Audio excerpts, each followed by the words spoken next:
वह साफ थी, पर यह स्पष्ट दिखता था कि उसे बदल लेना चाहिए।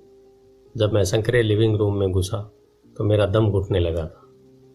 वहाँ पुराने फर्नीचर की बू आ रही थी और निश्चित रूप से उस फर्नीचर को संग्रहालय में होना चाहिए था। सोफे पर 2 महिलाएं बैठी थी। उनकी उम्र मेरी माँ से थोड़ी ज़्यादा थी। महिलाओं के सामने एक पुरुष मजदूरों के कपड़ों में बैठा हुआ था। उसने खाकी पैंट और खाकी शर्ट पहन रखा था। हालांकि कपड़े साफ और प्रेस किए हुए थे, परंतु उन्हें स्टार्च नहीं किया था। उस आदमी की उम्र मेरे डैडी से लगभग 10 साल ज़्यादा हो गई, शायद 45 साल। जब मैं और माइक उनके पास से गुजरते हुए किचन की तरफ गए, जहाँ से पोर्च का रास्ता था, तो वे मुस्कुराए। मैं भी जवाब में शर्माकर मुस्कुरा दिया। ये लोग कौन हैं? मैंने पूछा। अरे, ये लोग डैडी के लिए काम करते हैं। बूढ़ा व्यक्ति उनके वेयर हाउसों को संभालता है और महिलाएं रेस्तरां की मैनेजर हैं। और तुमने उस कंस्ट्रक्शन सुपरवाइजर को तो देखा ही होगा, जो यहाँ से 50 मील दूर एक सड़क परियोजना पर काम कर रहा है। उनका दूसरा सुपरवाइजर, जो बहुत से घर बना रहा है, वह तुम्हारे आने से पहले ही जा चुका है। क्या ऐसा हमेशा ही होता है? मैंने पूछा। हमेशा तो नहीं, पर अक्सर ऐसा ही होता है, माइक ने कहा और मेरे पास अपनी कुर्सी खींचते हुए मुस्कुराया। मैंने उनसे पूछा था कि क्या वे हमें पैसा बनाना सिखाएंगे। माइक ने मुझे बताया। अच्छा, और उन्होंने इसका क्या जवाब दिया? मैंने सावधानीपूर्वक उत्सुकता से पूछा। पहले तो उनके चेहरे पर हंसी आई, पर फिर कुछ सोचकर उन्होंने कहा कि वे हमारे सामने एक ऑफर रखेंगे। अच्छा, मैंने कहा और अपनी कुर्सी की पीठ दीवार से टिका ली। मैं वहाँ कुर्सी के पिछले 2 पैरों के सहारे टिका बैठा रहा। माइक ने भी ऐसा ही किया।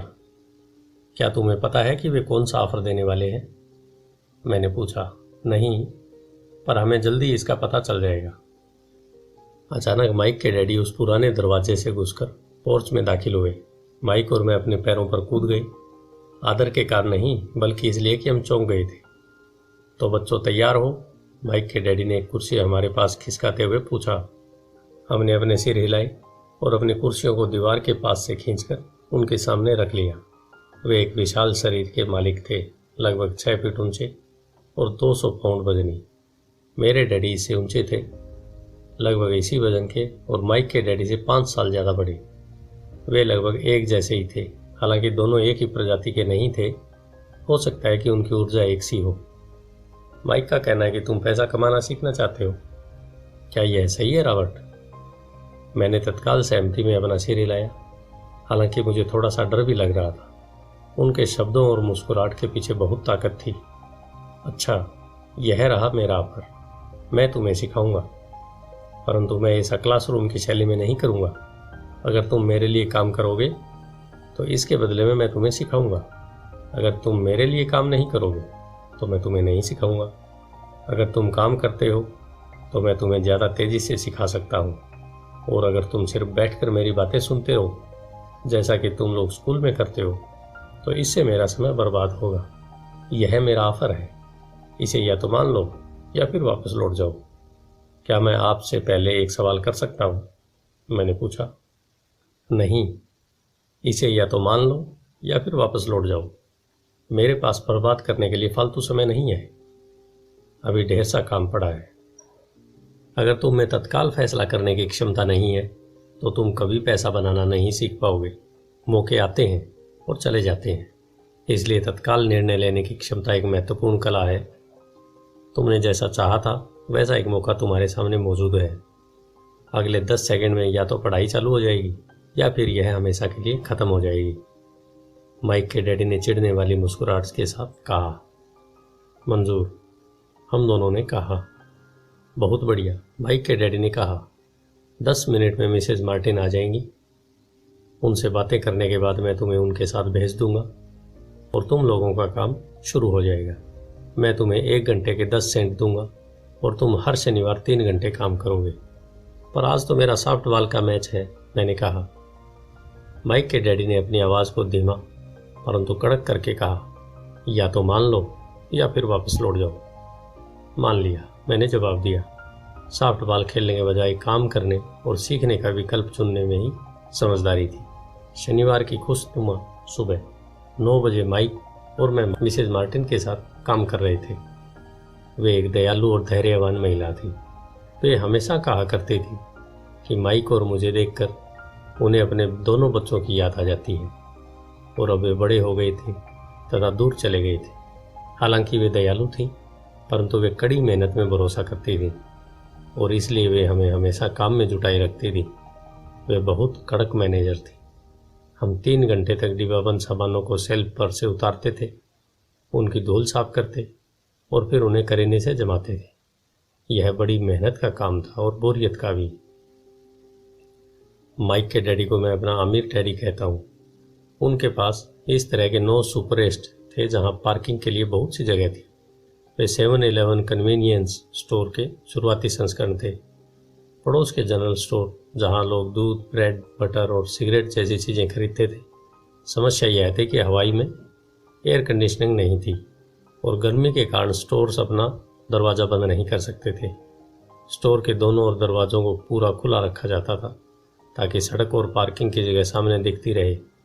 जब भी कोई कार पार्किंग में आती तो उसके साथ धूल का गुब्बार भी आता था जो स्टोर में घुसकर डिब्बों पर जम जाता था। इसलिए हम लोगों की नौकरी तभी तक चलती जब तक कि एयर कंडीशनिंग नहीं हो जाती। 3 हफ्तों तक माइक और मैं मिसेज मार्टिन के साथ जाकर 3 घंटे तक काम करते रहे। दोपहर तक हमारा काम खत्म हो जाता था और वे हम में से हर एक के हाथ में 3 छोटे सिक्के डाल देती थी। उस समय 50 के दशक में 9 साल की उम्र में भी 30 सेंट कमाने में कोई खास खुशी नहीं होती थी।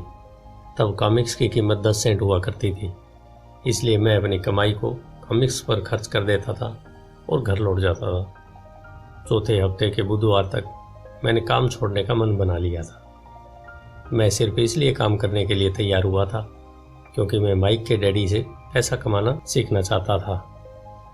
चौथे हफ्ते के बुधवार तक मैंने काम छोड़ने का मन बना लिया था। मैं सिर्फ इसलिए काम करने के लिए तैयार हुआ क्योंकि मैं माइक के डैडी के पास पैसा बनाना सीखना चाहता था। इसलिए मैं 10 सेंट प्रति घंटे की गुलामी कर रहा था। और सबसे बड़ी बात तो यह थी, उस पहले शनिवार के बाद से मैंने माइक के डैडी को देखा तक नहीं। मैं काम छोड़ रहा हूँ, मैंने लंच के समय माइक से कहा। स्कूल लंच बड़ा निराशाजनक था। स्कूल भी उबाऊ था और अब तो मेरे पास शनिवार भी नहीं थे, इसलिए मैं इंतज़ार कर सकूं। परंतु 30 सेंट के कारण मुझे बहुत धक्का लगा है। इस बार माइक मुस्कुराया।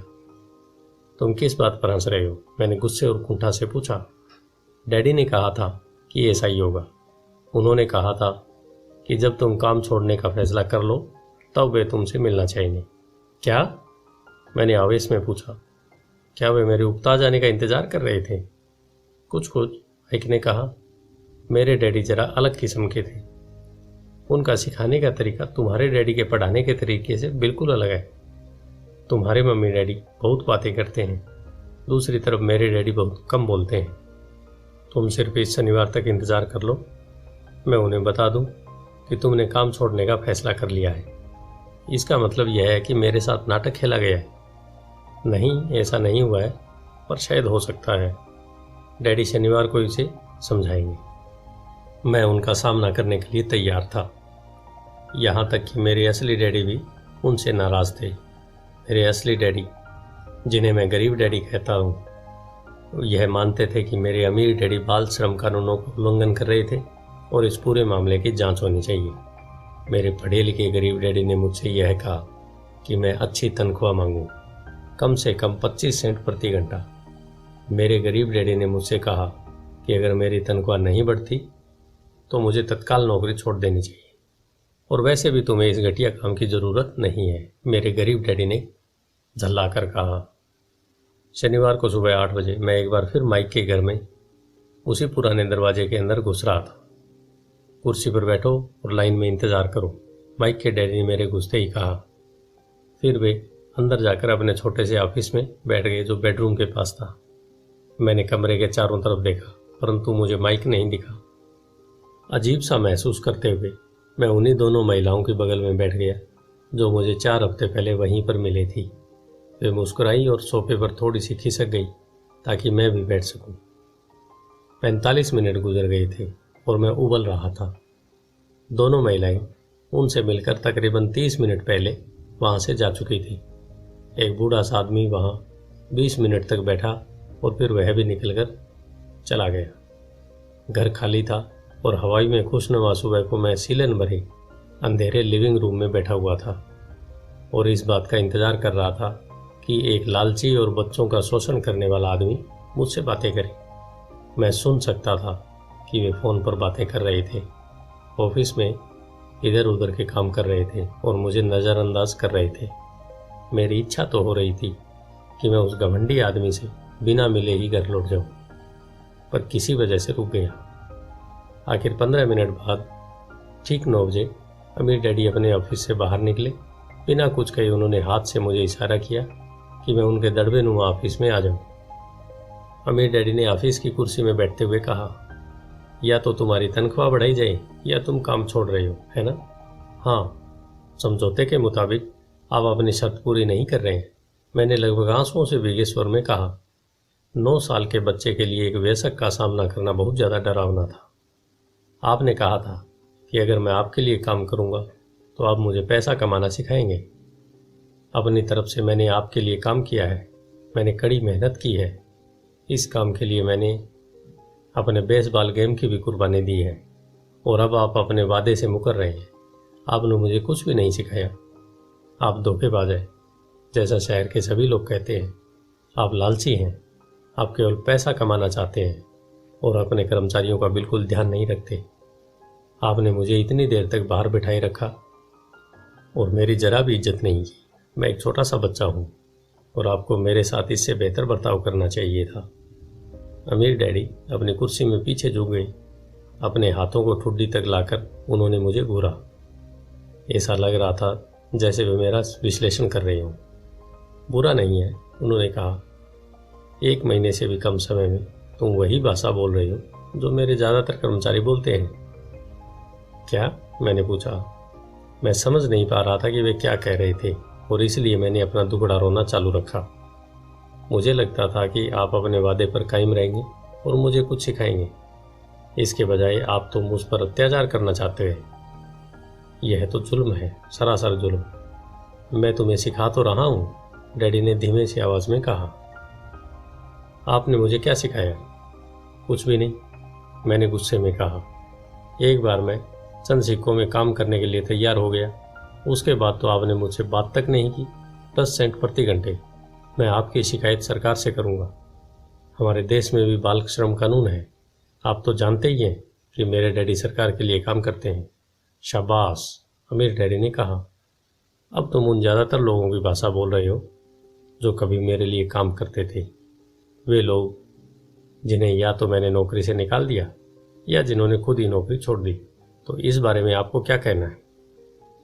मैंने पूछा और मुझे यह लग रहा था कि कम उम्र के बावजूद मैं बहादुरी से बातें कर रहा था। आपने मुझसे झूठ बोला। मैंने आपके लिए काम किया और आपने वादा पूरा नहीं किया। आपने मुझे कुछ भी नहीं सिखाया। कौन कहता है कि मैंने तुम्हें कुछ नहीं सिखाया है? मेरे अमीर डैडी ने शांति से कहा। मैंने 3 हफ्ते तक काम किया और इसी बीच आपने सिखाना तो दूर रहा, मुझसे कभी बात तक नहीं की। मैंने व्यंग भरे अंदाज में कहा।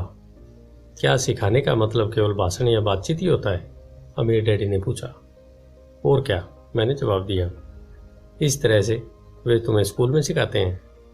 उन्होंने मुस्कुराकर कहा। परंतु जिंदगी तुम्हें इस तरह नहीं सिखाती और मेरा यह मानना है कि जिंदगी सबसे बढ़िया टीचर होती है। ज़्यादातर वक्त जिंदगी आपसे बातें नहीं करती, यह एक तरह से आपको धक्का देती है। हर धक्के के जरिए जिंदगी आपसे कहती है, जाग जाओ, मैं तुम्हें कुछ सिखाना चाहती हूँ। यह आदमी किसी बेसिर पैर की बातें कर रहा था। मैंने अपने आप से पूछा, जिंदगी अगर मुझे धक्का देती है तो इसका मतलब है कि जिंदगी मुझसे बातें करती है। अब मैं जान चुका था कि मुझे यह काम तत्काल छोड़ देना चाहिए। मैं किसी ऐसे आदमी से बातें कर रहा था जो पागल था और जिसे ताले में बंद रखने की ज़रूरत थी। अगर तुम जिंदगी के सबक सीखते हो तो इससे तुम्हें बहुत फ़ायदा होगा। अगर तुम ऐसा नहीं करते हो तो जिंदगी तुम्हें लगातार धक्के देती रहेगी। लोग 2 चीज़ें करते हैं। कुछ लोग जिंदगी के धक्के को सहन करते चले जाते हैं, बाकी लोग गुस्सा हो जाते हैं और जिंदगी को धक्का दे देते हैं। परंतु वे धक्के देते हैं अपने बॉस को, अपने काम को, अपनी पत्नी या पति को। वे यह नहीं जानते कि जिंदगी उन्हें धक्का दे रही है। मैं नहीं जानता था कि वे किस बारे में बात कर रहे थे। जिंदगी हम सबको धक्के मारती है। कुछ लोग हार मान लेते हैं, बाकी के लोग लड़ते हैं, कुछ लोग सबक सीख लेते हैं और आगे बढ़ जाते हैं। वे जिंदगी के धक्कों का स्वागत करते हैं। इन गिने चुने लोगों के लिए इसका मतलब यह होता है कि उन्हें कुछ नया सीखना चाहिए। वे सीखते हैं और आगे बढ़ जाते हैं। ज़्यादातर लोग छोड़ देते हैं और कुछ लोग तुम्हारी तरह लड़ते भी हैं। अमीर डैडी खड़े हो गए और उन्होंने टूटी फूटी खिड़की को बंद कर लिया। अगर तुम यह सबक सीख लेते हो तो तुम एक समझदार, अमीर और सुखी युवक बन सकते हो। अगर तुम यह नहीं सीखते